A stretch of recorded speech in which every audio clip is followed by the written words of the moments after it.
हिंदुस्तान खां बि काफ़ी जमायत जेका आहे उतां खां सुवाल कंदी आहे। माशाअल्लाह हिंदुस्तान में असांजी ख़ासि तौर ते काफ़ी सिंधी ॻाल्हाइण वारी आबादी जैसलमेर राजस्थान में ख़ासि तौर ते इन्हनि एरिया में, बल्कि वेंदे गुजरात ताईं असांजा महिरबान गुजरात खां बि सिंधीअ में मसइला वग़ैरह हिंदुस्तान खां कच्छ खां पुछंदा रहंदा आहिनि।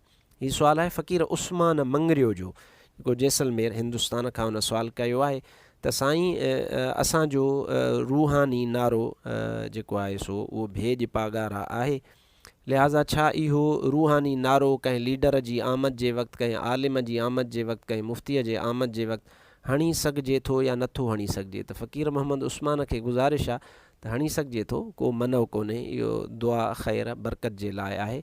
ऐं हिते बि असां वटि बि लॻे पियो, मुल्क में सभिनी हज़रत सुल्तानुल वाइज़ीन शेर मुस्तफ़ा रहमतुल्लाह अलैह उन्हनि जे जलसनि में बि लॻंदो रहियो आहे, असां जिन जलसनि प्रोग्रामनि में बि लॻे पियो। इन जी का बि अहिड़ी मुमानात न आहे। जहिड़ी तरह नारे तकबीर तव्हां लॻाईंदा आहियो उहो कंहिंजे मुस्लमाननि जे जलसे में लॻंदो आहे, नारे रिसालत लॻंदो आहे, नारे तहक़ीक़ लॻंदो आहे हक़ चार यार जो।